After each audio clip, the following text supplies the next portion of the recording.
Bienvenidos a la entrevista de France 24. Mi nombre es Lluís Muñoz y estamos en una entrevista especial desde la Feria Internacional del Libro de Bogotá. En este stand, nuestra casa durante la feria de France 24, donde nos ha venido a visitar Juan Villoro, escritor mexicano y uno de los grandes nombres de la literatura en español en el momento. Gracias, Juan, por estar acá. Gracias a ti, Lluís. Acaba de publicar La figura del mundo, que tenemos acá, de la editorial Penguin Random House, un texto cuyo centro es su padre, Luis Villoro, un filósofo catalano-mexicano, y quería preguntarle si ese planteamiento que hace al principio de si los intelectuales deberían tener hijos, si ha encontrado la respuesta después de escribir el libro.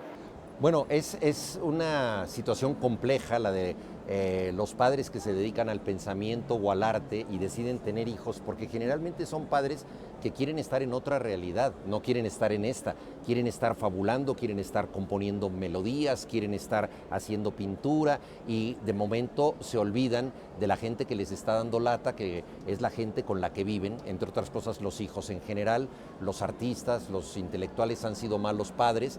Yo le robé el título a Michel Tournier, el gran escritor francés, porque él escribió sobre Klaus Mann, el hijo de Thomas Mann. Su padre era el mejor novelista de Alemania, el más exitoso, premio Nobel, todo giraba en la casa en torno al escritorio del padre y él también era novelista.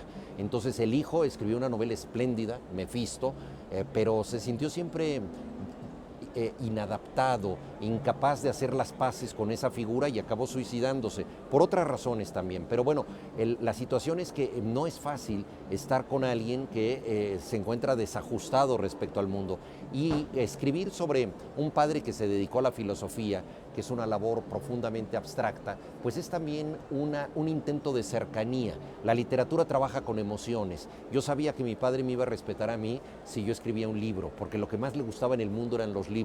Pero el libro que yo decidí escribir, desde el primero hasta ahora, es un libro que tiene que ver con la pasión, con la emoción, con los arrebatos de los que trata la literatura. Entonces este es un camino emocional hacia un padre racional.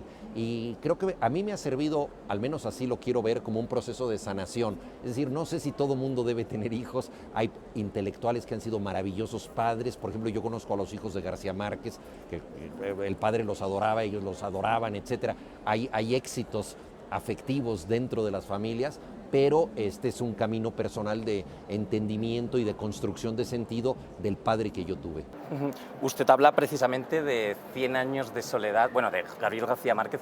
Quería preguntarle si un libro de la magnitud de 100 años de soledad es hoy posible de escribir en un mundo en el que hay paternidades presentes, responsabilidades domésticas, pago de facturas. Bueno, cada época encuentra la manera de expresar la complejidad del mundo. Yo creo que la literatura demuestra una y otra vez que lo que nosotros no considerábamos que podía ser posible, de pronto tiene una manera de expresarse. Entonces, es posible que un libro como la 100 años de soledad, que es como Las mil y una noches, una saga gigantesca de historias, la estirpe de una familia, evidentemente no tiene sentido escribir algo igual, pero hay muchas maneras de abordar la literatura y quizá esa aventura extraordinaria del ser humano se exprese de otro modo. Pensemos, por ejemplo, en la Odisea. La Odisea es, si se mira, la historia de un hombre que quiere volver a su casa. Es un problema doméstico, es un problema contemporáneo, escrito en la época de los rapsodas por esa figura que llamamos Homero y que probablemente es un colectivo de personas, el viaje, ¿verdad?, de Odiseo, luego llamado Ulises por los latinos, es un viaje mitológico, es un viaje épico, pero en la modernidad James Joyce convierte ese viaje en regresar a casa en Dublín. Es decir, que hay muchos modos y muchas maneras de enfrentarse a los predicamentos que el ser humano tiene siempre. Entonces yo confío en la energía de la literatura para que nos siga sorprendiendo de muchas maneras. Volviendo a la novela, su padre estuvo durante toda su vida muy comprometido con la ejemplaridad. El otro día usted en una charla con Martín Caparrós y otros, en un momento dijo: somos aquí 5 hombres blancos hablando. ¿Le dejó ese legado también de la ejemplaridad? Me gustaría pensar que sí. Mi padre participó en muchas luchas sociales, entonces la figura del mundo es no solamente el retrato de una relación familiar con una persona específica, sino también es un cuadro de conjunto. Yo quería hablar de las luchas sociales de América Latina. Mi padre participó en el movimiento estudiantil de 1968, estuvo a punto de ir a dar a la cárcel, fue fundador de varios partidos políticos de la izquierda mexicana, participó en luchas latinoamericanas, antiimperialistas, y finalmente terminó su vida convertido en asesor del movimiento zapatista.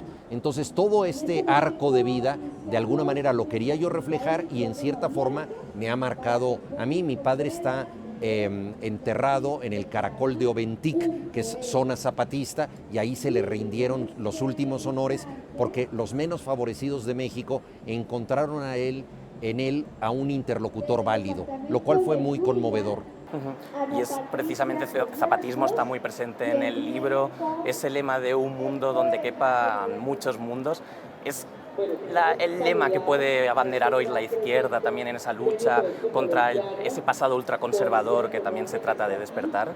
Desgraciadamente hay caudillos que se pretenden de izquierda, que cuando llegan al poder tienen una postura autoritaria, unipersonal y no incluyente. El movimiento zapatista, por el contrario, es una aventura de la inclusión. Es la idea de que se construya en efecto un mundo absolutamente plural, y ellos han dado muchos pasos para que esto ocurra. Desgraciadamente los acuerdos que firmaron con el gobierno mexicano no han entrado en vigor.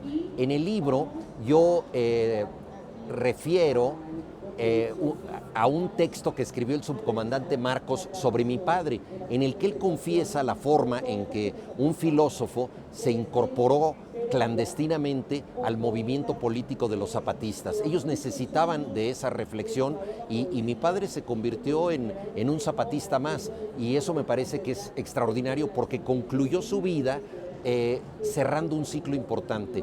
Él nació en Barcelona y llegó a México y cuando vio el país por primera vez le pareció un país corrupto, le pareció desigual, violento, no se sintió bien y buscó algo que lo reconfortara y lo encontró en el México profundo. Fue de los primeros en hablar de esta categoría, el México profundo, que no solamente se refería al pasado prehispánico que había dejado las pirámides y los tesoros que están en los museos, sino al presente. O sea, entendió que el México profundo tenía actualidad y escribió un primer libro a los 30 años que se llama Los grandes momentos del indigenismo en México, que es un libro sobre los intérpretes de los indios, los mediadores hacia los indios, por ejemplo, Fray Bartolomé de las Casas. Pero la vida le dio la oportunidad de terminar también él convertido en un Fray Bartolomé de las Casas, en un intérprete directo de los indios, en un asesor de ellos. Entonces, este arco de vida es el que cuento en La figura del mundo. Paternidad, zapatismo, también de exilio, de marcha del identidad, país. La construcción de una identidad, de dónde eres. Mi papá se esforzó por ser mexicano. Y en un momento usted quiere la partida de nacimiento para la nacionalidad española y le dice, ¿eres consciente de cuánto nos ha costado ser mexicanos? Yo le quería preguntar, ¿cuánto les costó ser mexicanos? A mí nada. Yo soy fatalmente mexicano, no tengo más remedio, es lo que soy y no tengo ningún problema. Pero mi padre consiguió la nacionalidad con esfuerzo. Primero no le gustó el país y luego aprendió a amarlo. Y los actos de amor entrañan también esfuerzo. Muchas veces pensamos que el amor es un impulso gratuito que nos lleva simplemente a querer algo. Muchas veces hay que esforzarse por quererlo y hay que esforzarse más por conservarlo. Entonces yo aprecio mucho a las gentes que voluntariamente han tenido una identidad que no les correspondía y que han construido una pasión para defender esta identidad. Y fue el caso de mi padre con la identidad mexicana. También una forma de unión para usted con su padre fue el fútbol. En el libro cuenta que uno de los momentos en el que fue consciente usted de la muerte de su padre fue cuando le llegó como un mail del Fútbol Club Barcelona despidiendo a su padre. ¿Qué es el Barça también para los Villoro? Bueno, el primer regalo que yo recibí en mi vida fue un llavero del Fútbol Club Barcelona y para mí se convirtió en un equipo fantasmagórico porque entonces no podíamos ver partidos por televisión del equipo Blaugrana. Mi papá me decía que era el mejor equipo del mundo, los parientes de España nos mandaban recortes de lo que había había hecho el Barcelona, etcétera, y lo vi jugar en 1962 en una gira en la que fue a México, y luego cuando fui con mi padre por primera vez a España, fuimos al Camp Nou a un derbi Real Madrid-Barcelona que terminó 3-3 en la época de Charlie Reixac, una época maravillosa del Barça, pero que todavía no era el gran Barça que comenzó con Johan Cruyff. Entonces, para mí el barcelonismo pues es también esa patria perdida de mi padre.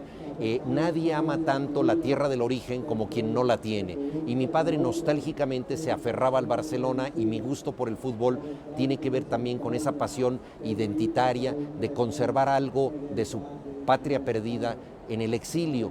Por eso cuando él murió, yo soy el primogénito, me tuve que hacer cargo del funeral, estaba demasiado ocupado atendiendo a la gente y yo no pude llorar en el funeral porque estaba demasiado tenso con tantas cosas. Regresé a la casa y encontré un fax que me mandaba el Fútbol Club Barcelona, y me dio mucho gusto que reconocieran la pasión que yo había tratado de expresar en muchos escritos por el equipo blaugrana, pero sobre todo me hizo pensar en la persona que me había llevado por primera vez a los estadios y que me había dado esa identidad imaginaria, ese sentido de pertenencia que solamente puede tener un equipo que es más que un club.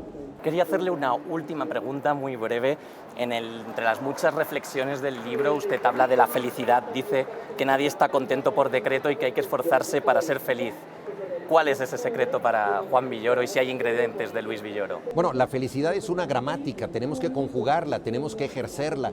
No es algo que nos llegue del cielo y digamos, hoy estoy feliz porque me gané la lotería. No nos ganamos la lotería todos los días. El mundo es difícil, el mundo es una imposición adversa y tenemos que construir algo para ser felices. Uno de los mejores remedios para melancólicos es la literatura. Es una manera de ser feliz en un mundo que nos queda de ver, y sobre todo la literatura, y esa es una paradoja extraordinaria, nos permite ser felices hablando de tristezas.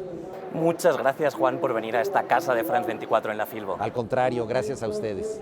Pueden seguir más contenidos como este en France 24 y france24.com.